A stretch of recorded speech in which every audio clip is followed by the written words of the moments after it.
Hello everyone, welcome to Free Study. So next video for Insta June 2020 Current Affairs compilation. We have already covered 1 year current affairs through videos and अगर आपको वो videos देखनी है तो आप channel की playlist में जाकर देख सकते हैं. इसके साथ साथ आप चैनल को सब्सक्राइब ज़रूर करें, बेल आइकन ज़रूर प्रेस करें एंड नोटिफिकेशन के लिए जो बेल आइकन है वो प्रेस करना ज़रूरी है. ठीक है, इसके साथ साथ वीडियोस को शेयर करें. अगर कोई प्रिपरेशन कर रहा है तो ज़रूर उसको भी इन वीडियोस का बेनिफिट मिले, सो आप ज़रूर वीडियोस को शेयर करें. स्टार्ट करते हैं यूनिवर्सल बेसिक इनकम से. मैंने ऑलरेडी अंडरलाइन कर लिए हैं, इसीलिए वीडियो जो है वो थोड़ी लेट बन रही है. अगर आप भी चाहें तो स्क्रीनशॉट्स ले सकते हैं, आपको बहुत फ़ायदा होगा. एंड एक बार आप एक दो वीडियोस के स्क्रीनशॉट्स लेकर देखें, फिर पीडीएफ से मैच करके देखें एंड देखें कि आपको किस चीज़ में ज़्यादा कन्वीनियंट है, तो वो आप देख सकते हैं अपने अकॉर्डिंग. ठीक है, and these are the screenshots जो कि पूरे पीडीएफ के हर एक पेज को मैंने इंक्लूड करा है.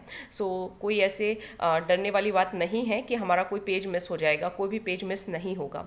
ठीक है, तो अब देखिए यूनिवर्सल बेसिक इनकम. तो national human rights commission NHRC, इसका कॉम्पोजिशन भी हम पढ़ेंगे.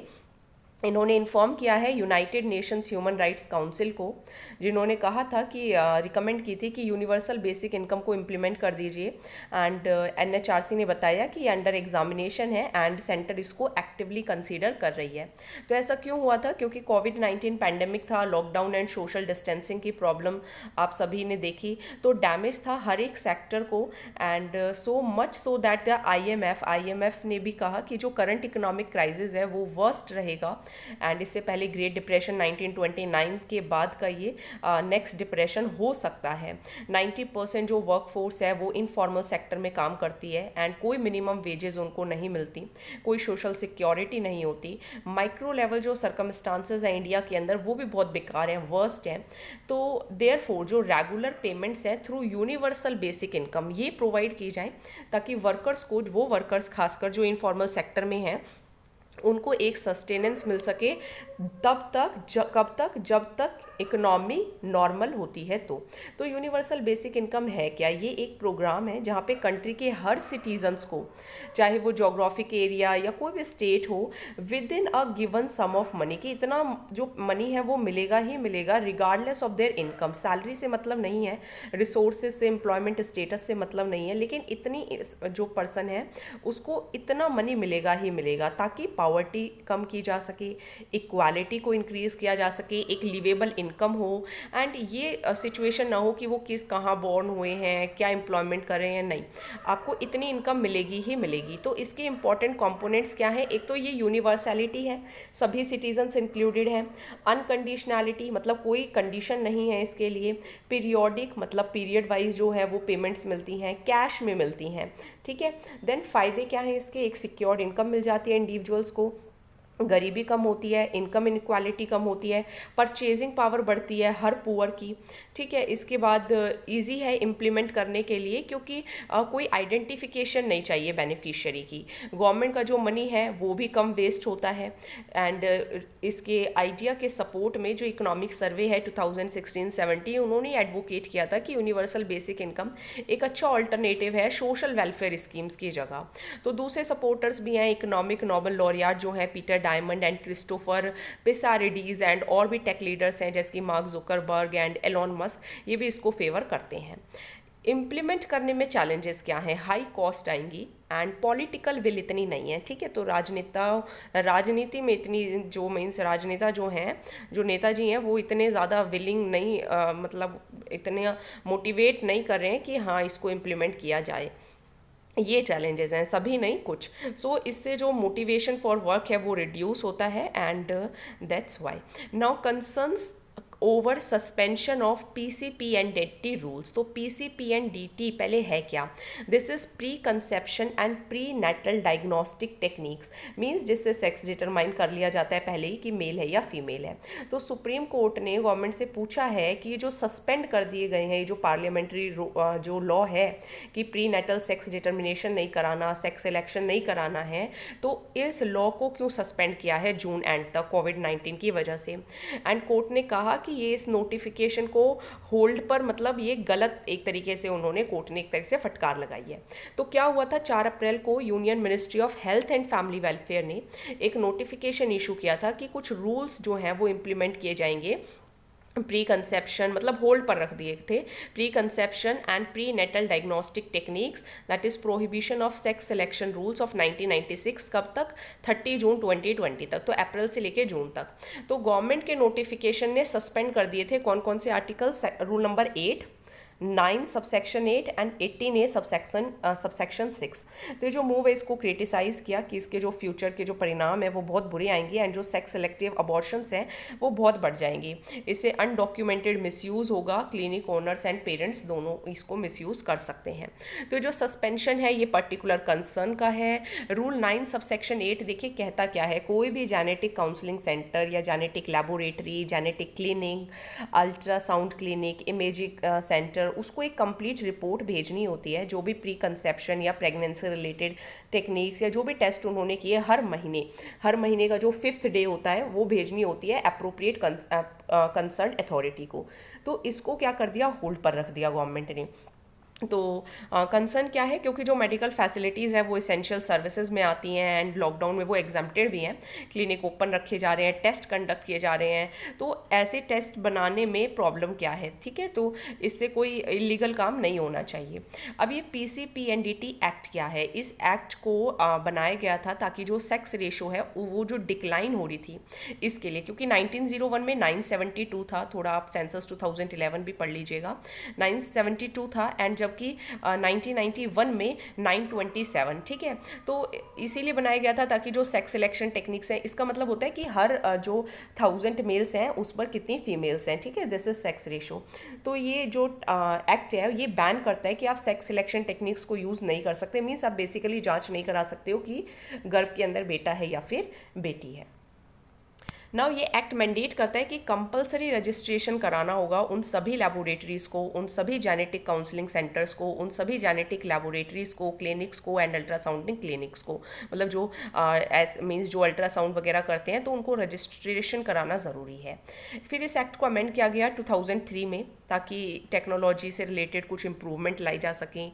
अमेंड किया गया ताकि जो टेक्निक है प्री कंसेप्शन सेक्स सिलेक्शन की, अल्ट्रासाउंड टेक्निक की, वो इस एक्ट के अंदर आई जा सके। ये अमेंडमेंट जो है वो एम्पावर करती है central supervisory board and state level supervisory board को भी, जो बनाई गई थी। नाउ स्ट्रिक्ट इम्प्लीमेंटेशन क्यों ज़रूरी है, क्योंकि जो नंबर ऑफ गर्ल्स हैं missing at birth due to the practice of gender by sex selection, वो एस्टिमेट किया गया है कितना, 0.46 मिलियन गर्ल्स पर ईयर 2001 से 2012 तक, and 5.52 million girl children missing at the birth for the 12 year period. तो ये कुछ ऐसे डाटाज होते हैं जो आपको लर्न करने हैं एंड जिनकी वजह से ये सब कानून बनाए जाते हैं। तो इन सब सेक्स सिलेक्शन की वजह से जो नंबर ऑफ गर्ल्स हैं वो इतनी, मीन्स जो उनका जो रेशो था वो इतने से कम हो गया, ठीक है। सो ये दैट्स ये जो एक्ट था वो आया था। नेक्स्ट पढ़ेंगे ADIP स्कीम के बारे में, that is assistance to disabled person for purchasing fitting of aids and appliances. पहली बार ऐसा डिस्ट्रीब्यूशन किया गया असिस्टिव एड्स एंड डिवाइसेस का उन दिव्यांगजन लोगों को वर्चुअल प्लेटफॉर्म के थ्रू, ADIP स्कीम के थ्रू। एंड क्योंकि देखिए डिसेबल्ड पर्सन के लिए है तो ये social justice and empowerment ministry के अंदर आता है। कहाँ पर डिस्ट्रीब्यूट किए गए हैं, फिरोजपुर पंजाब के अंदर। पहला कैंप किसने ऑर्गेनाइज किया है, एलिम्को ने ऑर्गेनाइज किया है अंडर DEPWD। अभी हम ये करेंगे जब से लॉकडाउन जो है वो ओपन हुआ with the standard operating procedure. तो ADIP scheme that is assistance provide करना है डिसेबल्ड पर्सन को ताकि वो परचेज कर सकें fitting of aids and appliances scheme. किस मिनिस्ट्री के अंदर आता है, सोशल जस्टिस एंड एम्पावरमेंट के अंदर आता है, ताकि डिसेबल्ड पर्सन को durable, sophisticated and scientifically moderated manufactured and standard aids and appliances मिल सके। इसे implement कौन कर रही है, ministry of social justice and empowerment. NGOs, national institutes and ALIMCO. ALIMCO एक पीएसयू है जो कि बनाती है आर्टिफिशियल लिम्स को। एलिजिबिलिटी क्या है? एक तो इंडियन सिटीजन हो, 40% से ज़्यादा डिसेबिलिटी होनी चाहिए, मंथली इनकम 20,000 से ज़्यादा नहीं होनी चाहिए, अगर डिपेंडेंट हैं तो भी जो मंथली इनकम है पेरेंट्स और गार्जियंस की वो 20,000 प्रति महीने से ज़्यादा नहीं होनी चाहिए, पिछले 3 साल में कोई और असिस्टेंस रिसीव ना किया हो इसी पर्पस के लिए किसी और सोर्स से, अगर कोई चिल्ड्रन 12 ईयर से कम है तो जो लिमिट है वो 1 ईयर रखी गई है। ओके, देन देखिए CGSSD स्कीम। तो ये कभी कभी यूपीएससी के अंदर ऐसा हो सकता है कि बस ये CGSSD दे देंगे, एंड अगर आपको फुल फॉर्म भी पता होगी तो भी आप ऑप्शन करेक्ट कर पाएंगे। तो कुछ नहीं करना है, एक नोटबुक बना लीजिए, उस पर सारी फुल फॉर्म लिख लीजिए, ठीक है, हर मंथ के जो कंपाइलेशंस आती हैं उन्हें डाउनलोड कर लीजिए एंड उसके सामने लिखिए उसको, ठीक है, तो याद रह जाएंगी।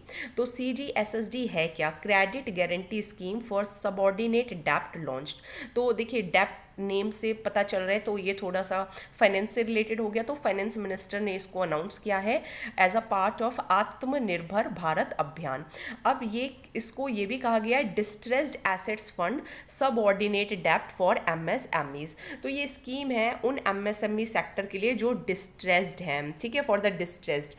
अब ये सपोर्ट देगा प्रोमोटर को जो MSME ऑपरेशनल है एंड जिनका जो स्ट्रेस्ड हो गई हैं, मतलब उनके जो NPAs हैं, नॉन परफॉर्मिंग एसेट्स। सो स्कीम के अकॉर्डिंग गारंटी कवर 20,000 करोड़ का प्रोवाइड किया जाएगा प्रोमोटर्स को जो बैंक से डेप्ट लेंगे कि ठीक है आगे आप MSME के अंदर पैसा और इन्वेस्ट कर सकते हैं उन MSME में जो स्ट्रेस्ड हैं। तो एक तरीके से उनको क्रेडिट देने वाली बात है।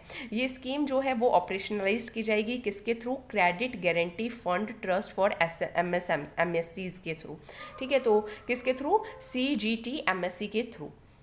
नाउ जो प्रोमोटर होंगे उन्हें क्रेडिट दिया जाएगा equal to 15% of their stake, क्योंकि प्रोमोटर वही होते हैं ना जिनके पास सबसे ज़्यादा शेयर्स होते हैं, और ₹75 लाख, या तो 75 लाख रुपीज़ ले लीजिए या फिर 15% ऑफ योर इक्विटी प्लस डेप्ट ले लीजिए, जो भी कम हो। प्रोमोटर जो है वो फिर इस अमाउंट को MSME में लगाएंगे एज इक्विटी एंड फिर लिक्विडिटी को इंक्रीज करने की कोशिश करेंगे एंड डेप्ट इक्विटी रेशो को भी मेंटेन करने की कोशिश करेंगे। 90% जो गारंटी कवरेज दी जाएगी एंड 10% जो होगी वो प्रोमोटर्स देंगे। मोरेटोरियम जो है वो 7 ईयर्स का है कि प्रिंसिपल को भी पेमेंट कर सकते हैं एंड मैक्सिमम जो टेनोर है वो कितना है? 10 ईयर्स। देन देखिए ये जो स्कीम है ये सपोर्ट देगी अराउंड 2 लाख MSMEs को, उनके लाइवलीहुड इंप्रूव होंगे, jobs of millions of people who depend on them, क्योंकि MSME के अंदर बहुत लोग काम करते हैं।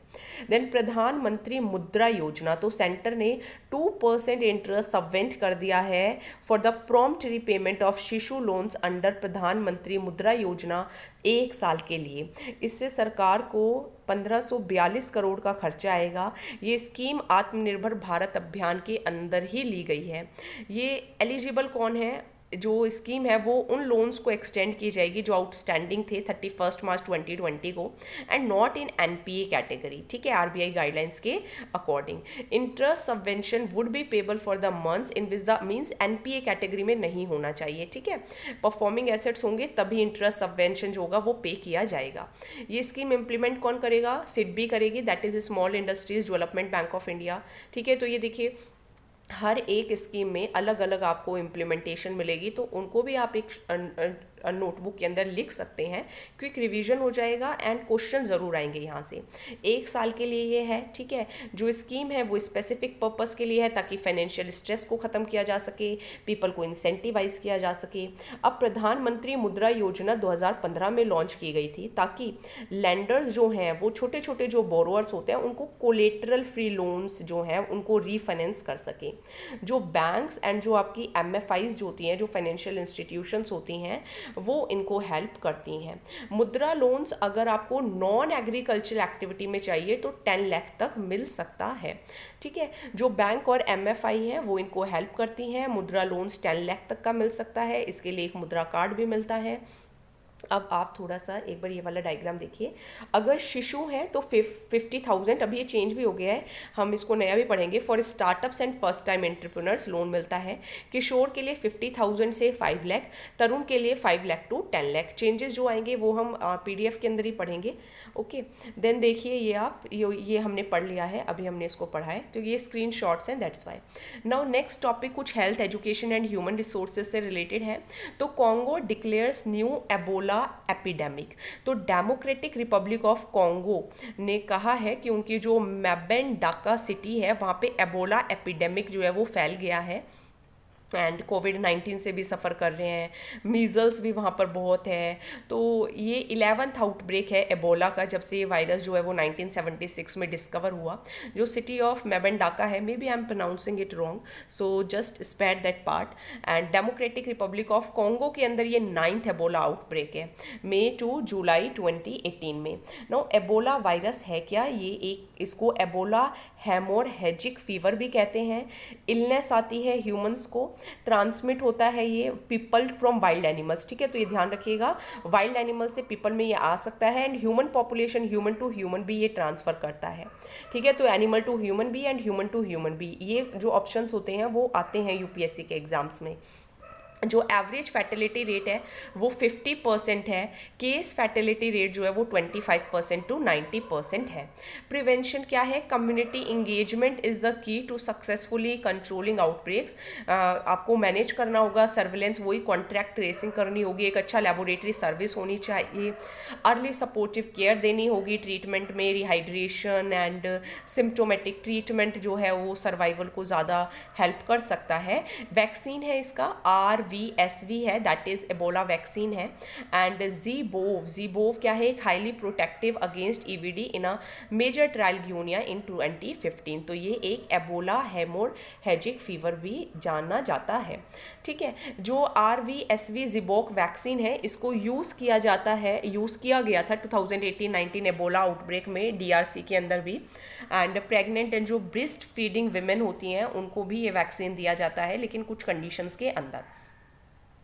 जो लोगों को ट्रस्ट नहीं है, जो मिलिट्री अटैक्स होते हैं उसकी वजह से जो हेल्थ वर्कर्स हैं वो ये वैक्सीन्स नहीं ले पाते, so this is something bad.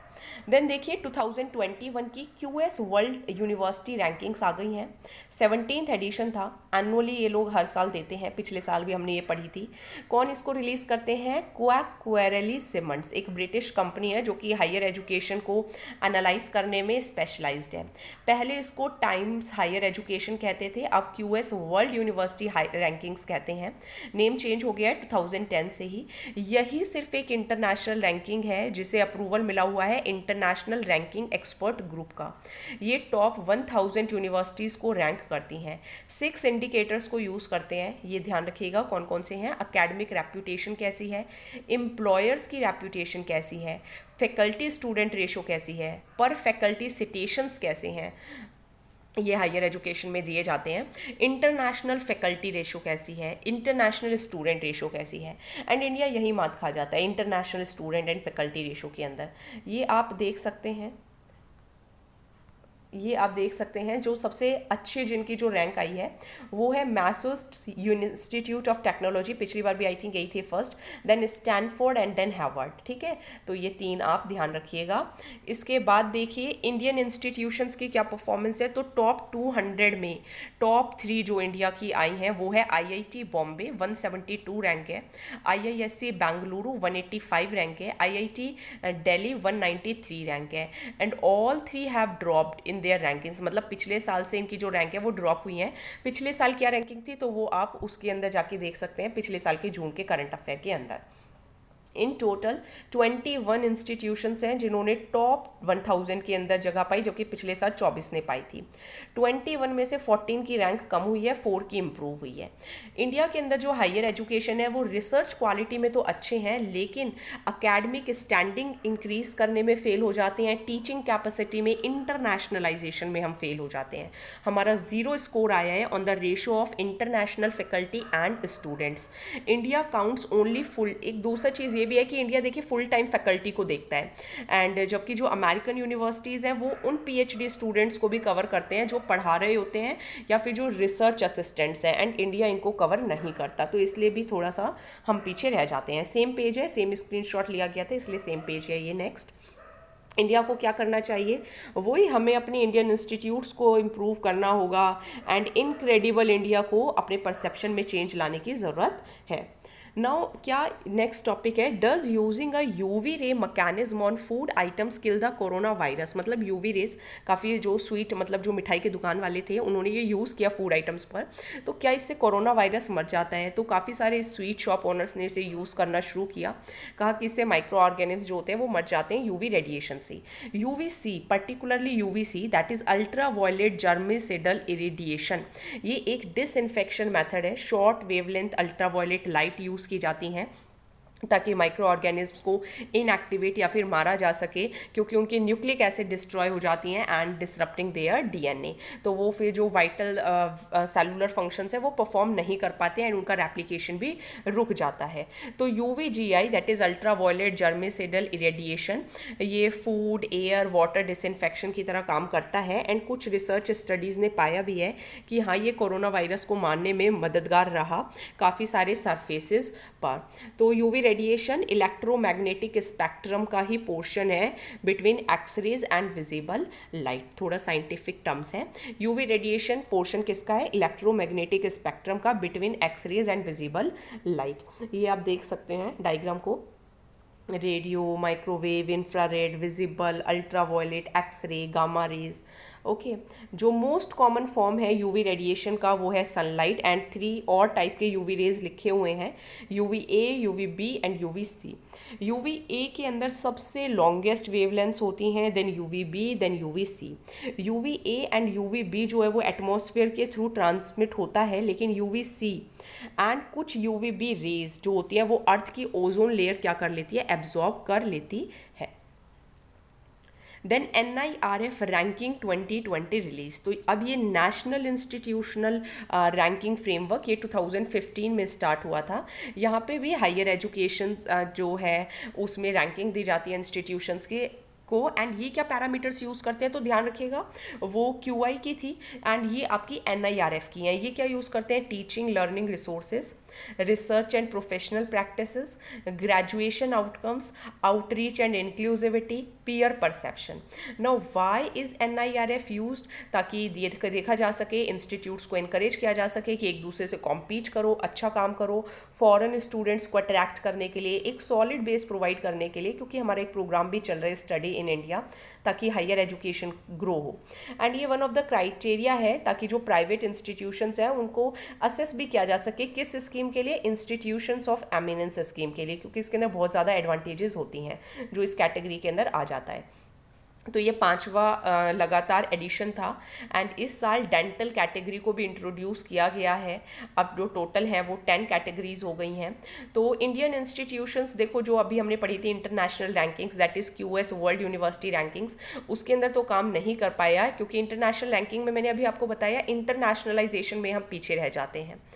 NIRF के अंदर 90% पैरामीटर्स जो है वो ऑब्जेक्टिव है, फैक्ट बेस्ड है, एंड 10% ही हम सब्जेक्टिव पैरामीटर्स को यूज़ करते हैं। ठीक है, तो NIRF के अकॉर्डिंग देखिए उसमें कौन सी थी, उसके अंदर भी आपकी थी पहले तो मैशुट्स थी। ठीक है, maybe I am pronouncing that name wrong, but उसको आप छोड़ दीजिएगा।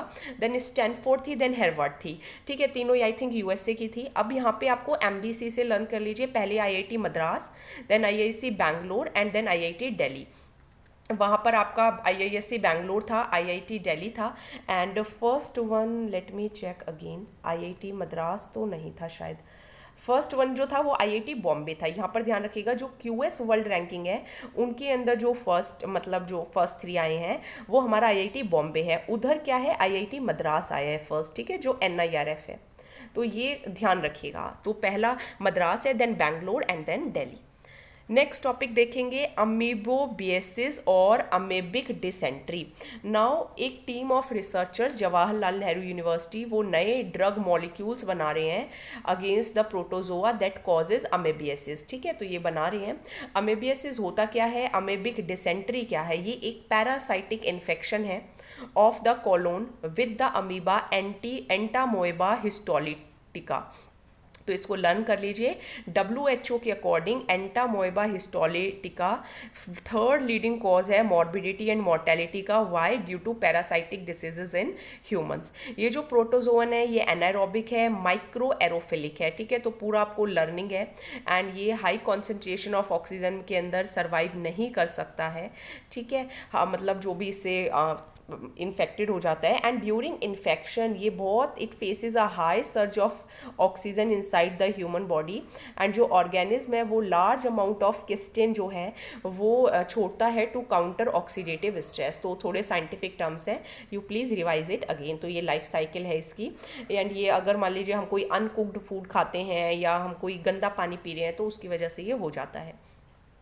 पेट में दर्द होने लग जाएगा, ठीक है, ब्लड आने लगेगा स्टूल में, डायरिया होने लगेगी, पूरी बॉडी में fatigue, fever, loss of appetite means भूख लगने कम हो जाएगी, वेट लॉस होने लगेगा। Treatment self care and anti parasitics आपको बनना पड़ेगा। देन देखिए रैपिड एंटीजन टेस्ट। तो Indian Council of Medical Research ने कहा है कि स्टैंडर्ड क्यू कोविड-19 एंटीजन डिटेक्शन टेस्ट जो containment zones and health care settings के अंदर हो रहे हैं विद द RT-PCR टेस्ट वो ठीक है एंड ओनली वन मैन्युफैक्चरर को ही अप्रूवल मिला है, that is south Korean company SD biosensor को। एंटीजन्स फॉरेन सब्सटेंसेस होते हैं जो कि that induce N immune response in the body. ठीक है, बॉडी के अंदर ये इम्यून रिस्पॉन्स को इंड्यूस किए जाते हैं। रैपिड एंटीजन डिटेक्शन टेस्ट क्या है कोविड-19 में? तो ये एक टेस्ट है ऑन स्वैब्ड नेसल सैंपल्स जो कि डिटेक्ट करता है एंटीजन्स को जो कि SARS-CoV-2 वायरस जो उनको हो जाता है उनको उनसे पाया जाता है। ये पॉइंट ऑफ केयर टेस्ट है, लेबोरेटरी सेटिंग के बाहर किया जा सकता है एंड क्विकली रिजल्ट मिल जाता है। ये RT-PCR टेस्ट से कैसे डिफरेंट है? क्योंकि ये डिटेक्ट करता है वायरस को रेदर देन द एंटीबॉडीज। तो ये दोनों में डिफरेंस है एंड मोस्ट सिग्निफिकेंट डिफरेंस है टाइम का। जो आपका RT-PCR टेस्ट है वो 2 से 5 घंटे ले जाता है जबकि जो रैपिड एंटीजन टेस्ट है वो सिर्फ 30 मिनट लेता है। लिमिटेशन क्या है? ये जो टेस्ट है ये स्पेसिफिक है for the virus but are not as sensitive as PCR test. Positive results जो होते हैं जो एंटीजन टेस्ट के होते हैं वो हाईली एक्यूरेट हैं बट हाई चांस है कि फॉल्स नेगेटिव्स भी आ सकते हैं। तो अगर रिजल्ट ही गलत आ जाएगा एंड पता ही नहीं चलेगा कि इसको है या नहीं है कोरोना तो हो सकता है वो नेक्स्ट पर्सन को भी फैला दे। नेगेटिव रिजल्ट्स जो होंगे वो कंफर्म हो सकते हैं विद अ PCR टेस्ट। तो ये इसकी एक बहुत बड़ी डिसएडवांटेज है। एक बार सैंपल एक्सट्रैक्शन बफर के अंदर कलेक्ट किए तो ये सिर्फ 1 घंटे तक ही स्टेबल रहते हैं, उसके बाद नहीं। देन देखिए व्हाट इज़ वैक्सीन नेशनलिज्म। तो यूनाइटेड स्टेट्स ने 2 बार इंडिकेट किया है कि वो जो कोविड-19 की जो वैक्सीन है उसके डोसेस को मीन्स लेने के लिए सबसे पहले आगे हैं एंड दूसरी कंट्रीज भी इंडिया एंड रशिया ने भी यही कहा। जो प्रायोरिटाइजेशन है डोमेस्टिक मार्केट्स का उसको कहते हैं वैक्सीन नेशनलिज्म। कैसे काम करता है? जब मान लीजिए कोई वैक्सीन की डोसेस बन रही हैं एंड उसके ऊपर पूरा मैनेजमेंट कर लेना, प्री परचेज एग्रीमेंट्स कर लेना कि आप ये वैक्सीन बनाओ और हमें दे देना, that is called vaccine nationalism. पहले भी ये यूज़ किया जा चुका है, ये कोई नया टॉपिक नहीं है, नई कोई टर्म नहीं है। 2009 में भी H1N1 जब फ्लू पैंडमिक हुआ था तो जो वेल्दिएस्ट कंट्रीज थी उन्होंने प्री परचेज एग्रीमेंट कर लिए थे कंपनीज के साथ ही कि हमें आप ये डोजेस दे दीजिए, हमें आप ये दवाइयाँ दे दीजिए। जो maximum number of vaccine doses जो ग्लोबली प्रोड्यूस हुई थी उस टाइम पे वो 2 बिलियन थी एंड US अलोन ने 6 लाख डोजेस को खरीद लिया था। सभी कंट्रीज ने नेगोशिएट किया फिर डेवलप्ड इकोनॉमीज के साथ क्योंकि पहले वो खरीद लेते हैं। तो ये गुड क्यों नहीं है? क्योंकि इक्विटेबल एसेस तो नहीं मिल पाया, जिसको जितनी ज़रूरत है उसे उतना मिलना चाहिए। फिर ये कुछ ही लोगों को मिल पाता है, इससे जो पॉपुलेशन है जो ग्लोबल साउथ के अंदर है वो पीछे रह जाते हैं। क्या करने की ज़रूरत है? जो इंटरनेशनल इंस्टीट्यूशंस हैं इंक्लूडिंग द WHO उन्हें नेगोशिएशंस करनी चाहिए। इक्विटी जो है वो वैक्सीन्स में भी एंड अपॉर्चुनिटीज़ दोनों के अंदर होनी चाहिए। देन देखिए एनुअल टीबी रिपोर्ट 2020 रिलीज। तो एनुअल टीबी रिपोर्ट किसने प्रिपेयर की, किसने पब्लिश की? Central TB division, ministry of health and family welfare ने। हाइलाइट्स क्या हैं? 20.04 लाख जो हैं वो टीबी पेशेंट्स हैं, मतलब 14% इंक्रीज हो गए हैं। मिसिंग केसेस में रिडक्शन हुआ है, ठीक है, तो ये ध्यान रखिएगा, ऑप्शन में आ जाएगा ये इंक्रीज हुआ है, ये इंक्रीज हुआ है, ये इंक्रीज हुआ है, तो बस मिसिंग केसेस में डिक्रीज हुआ है। प्राइवेट सेक्टर नोटिफिकेशंस भी बढ़े हैं। चाइल्ड जो डायग्नोज्ड है विद टीबी वो भी बढ़े हैं। जो प्रोविजन है एचआईवी टेस्टिंग का सभी टीबी पेशेंट्स के लिए वो भी इंक्रीज हुआ है। And expansion of treatment services, जो मीन्स ट्रीटमेंट सर्विसेज बढ़ाई गई, उससे 12% इंप्रूवमेंट भी पाया गया नोटिफाइड पेशेंट्स के अंदर। एक सिस्टम है निक्षय सिस्टम। निक्षय सिस्टम क्या है? इसके अंदर आपको बेसिकली ये जो कंट्री अचीव करने की कोशिश कर रहे हैं कि ऑनलाइन नोटिफिकेशन हो जाए टीबी पेशेंट्स का थ्रू निक्षय सिस्टम। ये एक इंफॉर्मेशन मैनेजमेंट सिस्टम है, वन स्टॉप सॉल्यूशन है। पेशेंट की सभी इंफॉर्मेशन मिल पाती है, प्रोग्राम एक्टिविटी को मॉनिटर कर पाते हैं and all over the country. इसको भी डेवलप एंड मेंटेन किसने किया है? सेंट्रल टीबी डिवीजन ने ही, जो कि ministry of health and family welfare के अंदर ही आती है। किसके साथ मिलकर? एनआईसी, नेशनल इंफॉर्मेटिक सेंटर्स के साथ मिलकर, and World Health Organisation country office के साथ मिलकर। इसके साथ एक प्रोग्राम और जान लीजिए, नेशनल ट्यूबरक्लोसिस एलिमिनेशन प्रोग्राम। ये एक सेंट्रली स्पॉन्सर्ड प्रोग्राम है, नेशनल हेल्थ मिशन के अंदर है कि हमें टीबी फ्री इंडिया बनाना है, जीरो डेथ्स हो, डिसीज कम हो एंड पॉवर्टी ना हो ड्यू टू ट्यूबरक्लोसिस। देन देखिए jam report, that is global education monitoring. ये रिपोर्ट किसने रिलीज़ की है? ये यूनेस्को ने रिलीज़ की है, ठीक है, तो ध्यान रखिए कौन सी रिपोर्ट किसने रिलीज़ की है। खास करके जो न्यूज़ में है उनको आप लिख कर लर्न कर लीजिए, 2-3 पेजेस आपके लगेंगे, लेकिन अच्छे से आपके नोट्स बन जाएंगे। नाउ एजुकेशन जो है वो आपका सस्टेनेबल डेवलपमेंट गोल नंबर 4 है, एजुकेशन एंड इट्स टारगेट्स के लिए काम करता है जैम रिपोर्ट। तो कोविड-19 में बहुत ज़्यादा इनइक्वालिटीज़ पाई गई एजुकेशन में, खासकर जिनके बच्चों के पास नेट नहीं है, उनको पढ़ाई नहीं हो पाई, ये है बेसिकली मुद्दा। 40% जो लो एंड जो लो मिडल इनकम कंट्रीज़ हैं वो अपने लर्नर्स को सपोर्ट नहीं कर पा रहे हैं इस क्राइसिस के टाइम पर कि वो भी पढ़ पाएँ, खास करके पुअर, लिंग्विस्टिक माइनॉरिटीज़ एंड वो बच्चे, वो लर्नर जो डिसेबल हैं। तो एफर्ट्स बनाने होंगे कि लर्निंग कंटिन्यूटी हो सके, क्योंकि 91% जो स्टूडेंट्स हैं वो आउट ऑफ स्कूल हैं। सो डिस्टेंस लर्निंग जो सॉल्यूशन है, पुअरर कंट्रीज़ जो हैं वो रेडियो टेलीविज़न लेसन्स प्रोवाइड कर रहे हैं। 55% तो लो इनकम कंट्रीज़ हैं, 73 लोअर मिडल इनकम कंट्रीज़ हैं, ठीक है। ये उसमें होती है ना, क्या कहते हैं, क्लासिफिकेशन होती है। एंड इसमें ये भी ध्यान रखिएगा इंडिया एंड चाइना दोनों इंप्रूव हुई हैं। इंडिया लोअर मिडल इनकम के अंदर है, चाइना अपर मिडल इनकम के अंदर है। तो ये सभी जो है ऑनलाइन लर्निंग प्लेटफॉर्म्स प्रोवाइड कर रहे हैं। टेक्नोलॉजी डिजिटल डिवाइड की वजह से लिमिटेशन मिल पा रहा है, क्योंकि सभी स्टूडेंट्स, सभी टीचर्स के पास इंटरनेट कनेक्शन नहीं होता। इंटरनेट कनेक्शन होता है तो ब्रॉडबैंड नहीं होता है, ठीक है। एक ही वीडियो को देखने में जो अगर मंथली वो कराते हैं, रिचार्ज कराते हैं, तो उससे काम नहीं चलता है वीडियोज़ देखने में, ठीक है। 6-7 घंटे की पढ़ाई कराएंगे तो उसके लिए इंटरनेट कनेक्शन अच्छा होना चाहिए। तो बहुत ही बड़ी प्रॉब्लम आई। एंड जो रिसोर्सेज नहीं है ब्लाइंड एंड डीफ स्टूडेंट्स के लिए, जो चिल्ड्रन है with learning disabilities, so who are on autism spectrum, वो स्ट्रगल कर रहे हैं। पुअर स्टूडेंट्स जो कि स्कूल में जाते थे फ्री मील्स के लिए, फ्री सैनिटरी नैपकिन्स के लिए, वो भी ब्लो है उनके लिए भी। एग्जामिनेशन का कैंसलेशन होना, तो ये भी अभी देखा जाएगा कि भाई इससे जो बच्चे हैं वो कितना टीचर पर डिपेंड रहे हैं, टीचर्स ने कितनी पार्शलिटी की, सो वो भी देखा जाएगा। देन देखिए kala azar, and only drug जो अवेलेबल है against leishmaniasis miltefosine is rapidly losing its effectiveness because of emerging resistance to this drug, क्योंकि एक्यूमुलेशन हो गई है inside the parasite. And team of researchers जो है वो वेज ढूंढ रहे हैं कि कैसे इस मल्टीफोसाइन रेजिस्टेंस को टैकल किया जा सके। सो टीम ने अब अलाउ कर दिया है allosteric modulation of transporter proteins of Leishmania को, कि वो कंप्यूटेशनल डिजाइंड सिंथेटिक पेप्टाइड्स, बिल्कुल ही साइंटिफिक टर्म्स यूज़ किए हैं इन्होंने, तो ठीक है। पहले मैं आपको थोड़ा इजी लैंग्वेज में बता देती हूँ, फिर आपको ये इस पे बताती हूँ दोबारा से। देखिए काला अजहर क्या है? एक इंडिजीनियस डिसीज़ है। किसकी वजह से होती है? प्रोटोजोआ की वजह से। प्रोटोजोआ का नाम है लिशमैनिया, ठीक है, तो ये तो वो नाम था लिशमैनिया। इंडिया के अंदर जो लिशमैनिया डोनावानी है वही सिर्फ एक पैरासाइट है जो इस डिसीज़ को क्रिएट करता है। ये जो पैरासाइट है ये जो हमारा बॉडी के अंदर जो रेटिकुलोनोडेथियल जो सिस्टम होता है उसको इन्फेक्ट करता है। फीवर हो जाता है, भूख नहीं लगती, वीकनेस, स्प्लीन एनलार्जमेंट हो जाता है, अनीमिया हो जाता है। ट्रांसमिशन, ये आप सैंड फ्लाई देख सकते हैं, इस सैंड फ्लाई का नाम है फ्लैबोडोमस आर्जेंटाइप्स, जिसको वैक्टर कहा जाता है काला अजर का। अब आ गया थोड़ा सा समझ में, अब आप इस पर आ जाइए।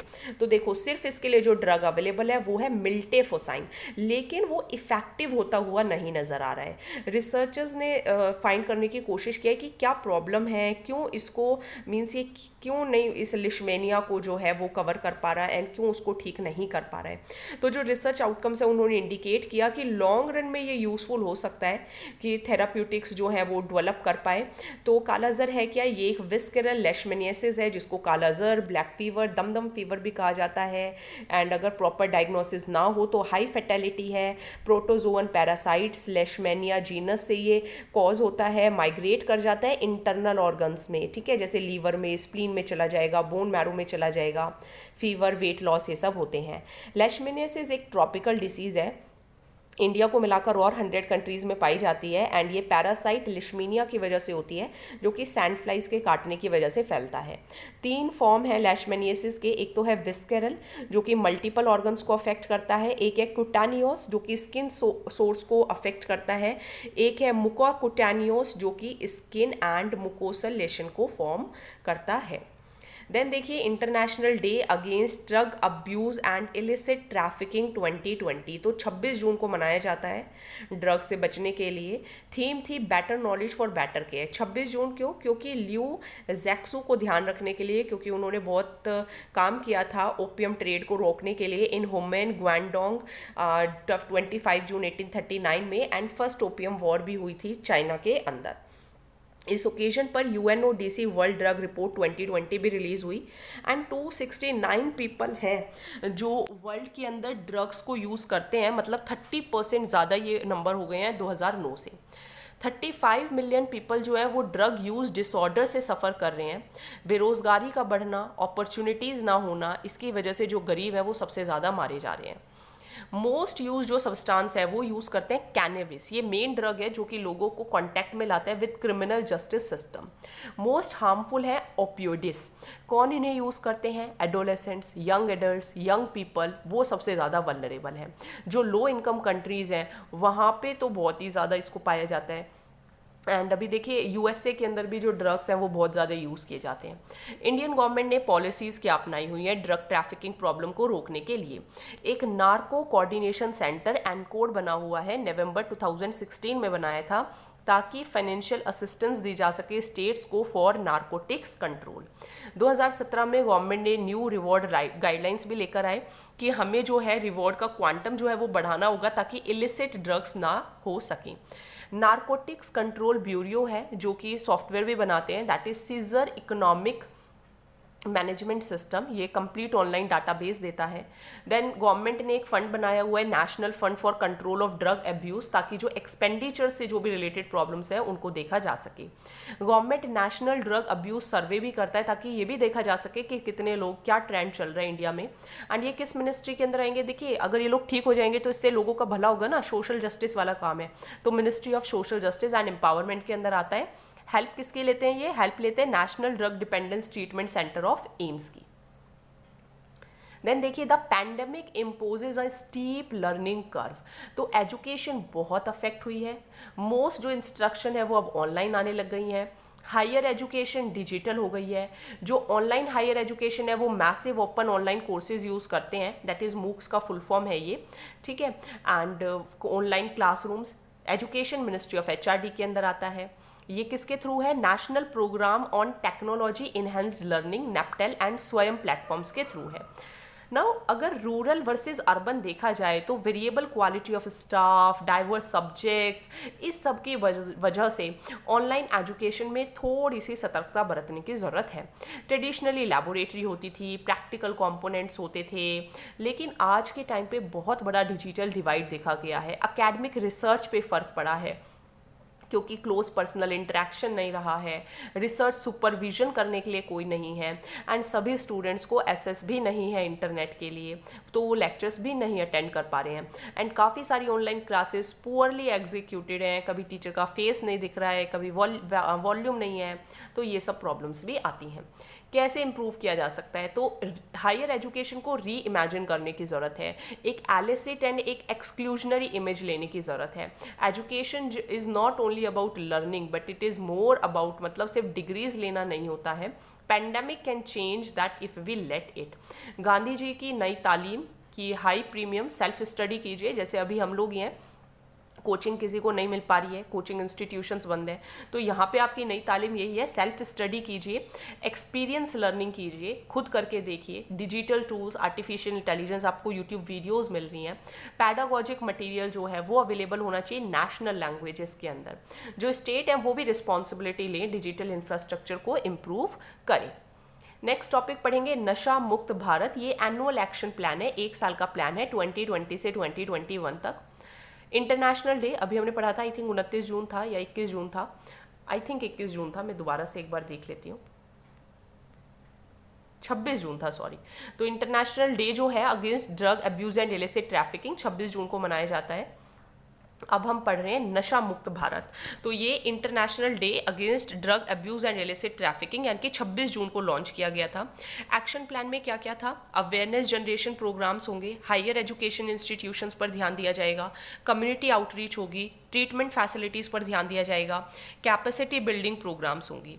इसे 272 वर्स जो मोस्ट अफेक्टेड डिस्ट्रिक्ट्स हैं उनमें लॉन्च किया जाएगा। एक 3 pronged attack again combining efforts of narcotics bureau, outreach, awareness by social justice and treatment through health department.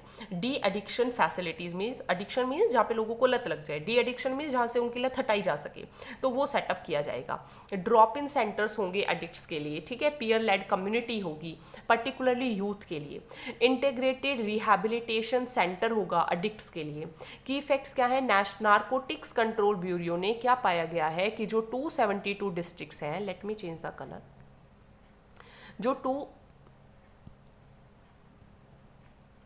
272 districts हैं उनमें से जो सबसे ज़्यादा अफेक्टेड एरियाज हैं वो है Punjab, Haryana, Delhi, Uttar Pradesh and north east states.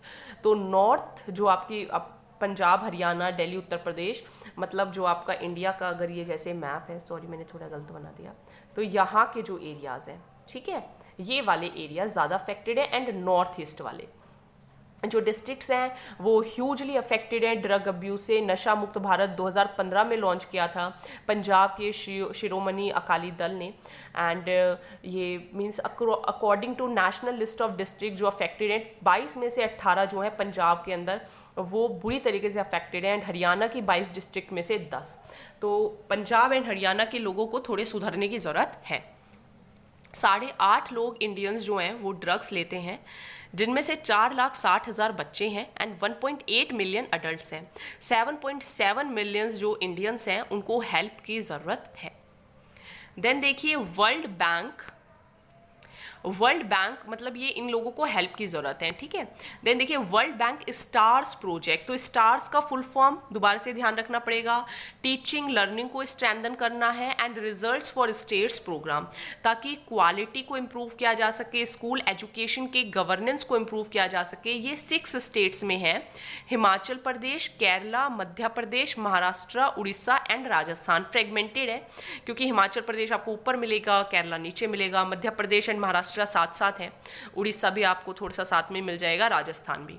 250 million students, 1.5 million schools में 10 मिलियन टीचर्स, उन सबको इस प्रोग्राम से फ़ायदा मिलेगा ताकि एजुकेशन डिलीवर की जा सके। क्योंकि अभी हमने प्रॉब्लम पढ़ी थी ना, अभी ये स्टार्स प्रोजेक्ट लॉन्च किया गया है।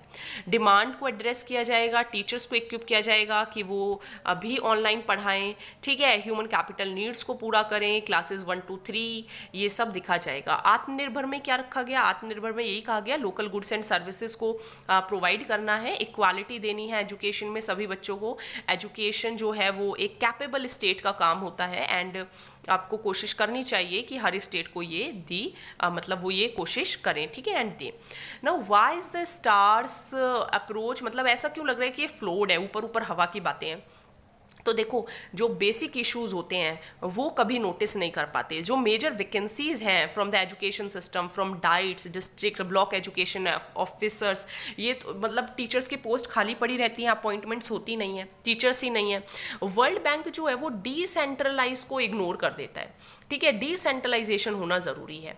जो ट्रस्ट है वो इग्नोर कर देती है वर्ल्ड बैंक प्रोजेक्ट। बैंक जो है वो बार बार यही डिस्प्ले करती है कि आईसीटी पे रिलाय करो, आईसीटी पे रिलाय करो, फ़ोन भी तो लेना पड़ेगा, इंटरनेट भी तो लेना पड़ेगा, ठीक है, तो इन सब चीज़ों को भी देखना पड़ेगा। Outsourcing basic governance functions by expanding private initiatives and reducing government tasks। मतलब गवर्नमेंट अपना टास्क कम कर ले, प्राइवेट इनिशिएटिव्स को बढ़ाना, इससे एजुकेशन जो है वो लोकल लोगों तक कभी भी नहीं पहुंच पाएगी, बिकॉज प्राइवेट का मोटिव प्रॉफिट, गवर्नमेंट का मोटिव वेलफेयर।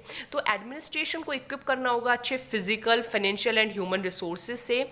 जो ओवरबर्डन ब्यूरोक्रेसी है विद वैकेंसीज, ये इफेक्टिवली काम नहीं कर सकती। गवर्नेंस रिफॉर्म्स पर काम करना होगा। एक ट्रस्ट जो है वो बनाना होगा with in administration among peers and different levels. Now कुछ important aspects of governance, transparency and accountability, e-governance, applications, models, successes, limitations and potential, citizens charters, transparency and accountability।